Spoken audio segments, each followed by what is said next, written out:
부산 한성교회 오늘의 밥 시간입니다. 5월 5일 월요일 오늘의 밥은 시편 119편 65절로 72절 말씀입니다.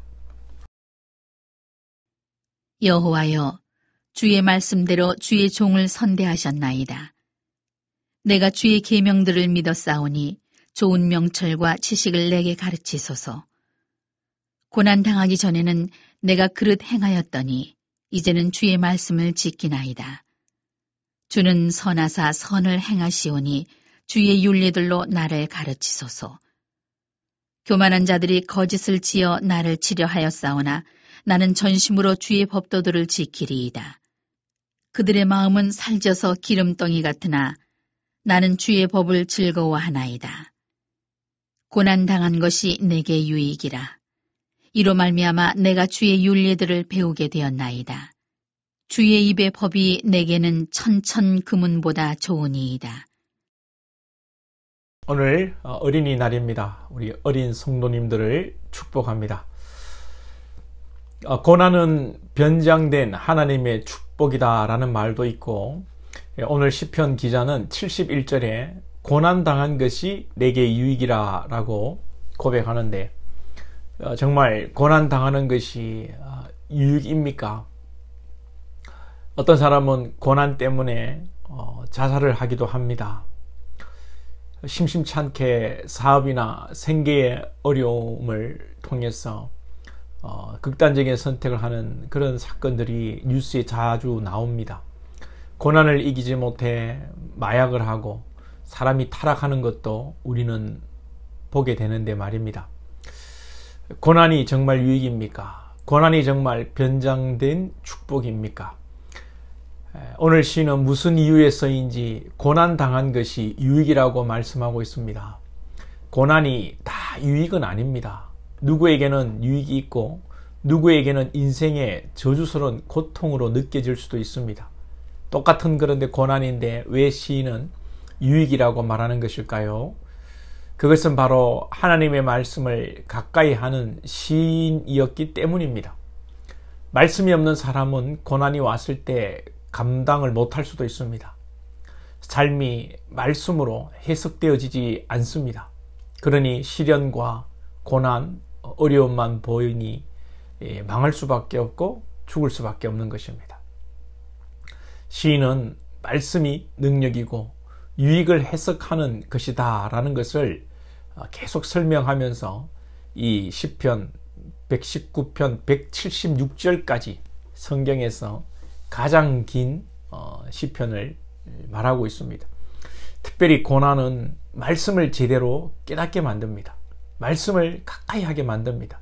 71편을 다시 71절을 다시 보면 고난 당한 것이 내게 유익이라. 이로 말미암아 내가 주의 율례들을 배우게 되었나이다. 배우게 된다는 것은 깨닫는 것이고, 깨닫는 것의 참된 의미는 그 깨달은 것을 행하는 것입니다. 67절에 고난 당하기 전에는 내가 그릇 행하였더니 이제는 주의 말씀을 지키나이다. 고난 당하기 전에는 신앙을 해도 하는 게 아니고 그릇 신앙하는 것이었다. 고난을 통하여 진정 주의 말씀을 지키게 된다라는 것입니다. 고난 당하기 전에는 왜 그릇 행하고 신앙을 제대로 안 합니까? 자기 잘난 줄 아니까요. 자기가 잘난 줄 알고, 자기가 잘하는 줄 알고, 자기가 옳은 줄 알고, 그러니 신앙을 제대로 할 수 없고 하나님을 제대로 찾지 않는 것입니다. 사실은 실존적 무신론자입니다. 믿는다고 하면서도, 기도는 하면서도 자기 자신을 믿고 의지하고 자기 힘으로 살게 되는 거죠. 정말 고난 없이 말씀을 깨달을 수 없고, 십자가 깨달을 수 없고, 고난으로 말미암아 우리는 십자가로 나아가고 말씀을 깨닫고 말씀대로 살기 위해서 몸부림치는 것입니다. 그래서 고난이 유익입니다. 괴테라는 독일 문학가가 눈물 젖은 빵을 먹어보지 못한 사람은 인생을 논하지 마라. 밤을 지새워 눈물 흘려본 적이 없는 자 하나님을 알지 못한다는 유명한 말을 남겼습니다. 고난을 경험하지 않고서는 인생이 뭔지 여러분 말하지 말라는 것입니다. 고난 가운데 인생이 뭔지를 알고 하나님을 깨닫게 된다는 그런 말 아니겠습니까? 왜 그렇습니까? 어린애들을 보면 언제 말을 잘 듣습니까? 한 대 맞을 때 잘 듣습니다.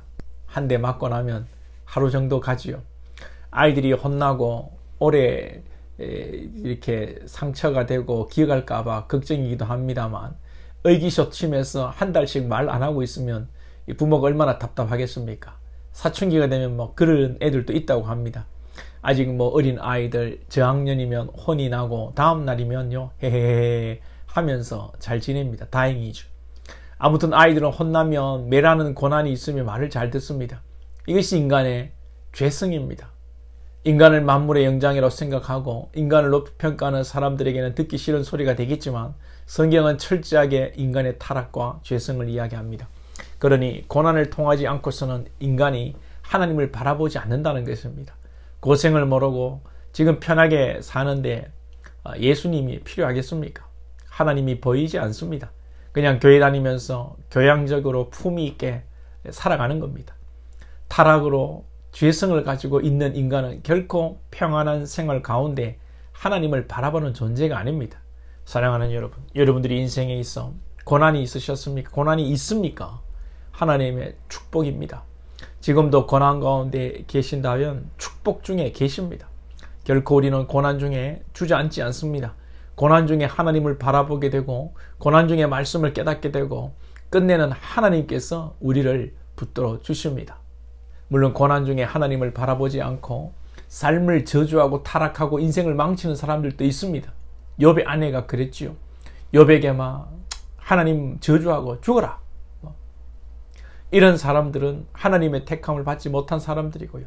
하나님의 자녀들은 고난을 통하여 축복의 길로 나아갑니다. 여러분들이 고난 가운데 주저앉지 마시고 믿음으로 하나님을 바라보시고 축복의 자리에 나가시기를 축복합니다.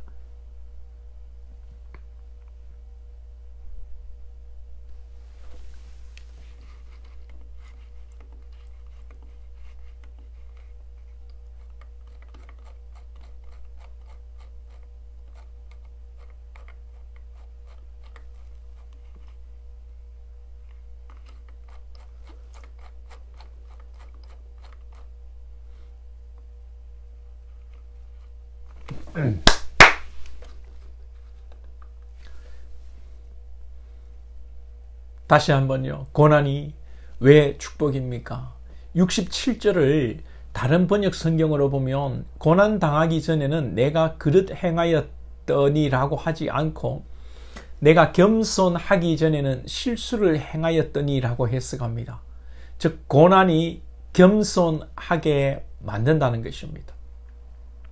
물론 하나님의 택한 백성만 겸손해집니다. 마찬가지로 하나님의 택한 백성이 아닌 자들은 고난을 통해 교만해지죠. 내가 왜 이 고통을 받아야 해? 내가 뭘 잘못했다고? 하나님이 있다면 이럴 수 있어. 천지에 이런 법이 어딨어? 그러나 하나님의 택한 백성은 고난을 통하여 겸손해지는 줄로 믿습니다.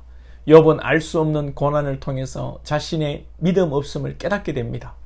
고통을 통해 주님을 더 깊이 만나게 됩니다. 욥기 말미에 이런 고백을 하지요. 내가 주께 대하여 귀로 듣기만 하였사오나 이제는 눈으로 주를 배움나이다. 오늘 우리가 인생의 어려움을 통해 말씀을 이해하고 주님을 더 깊이 깨닫고 고난을 통하여 주님을 만나는 저와 여러분 되기를 소망합니다.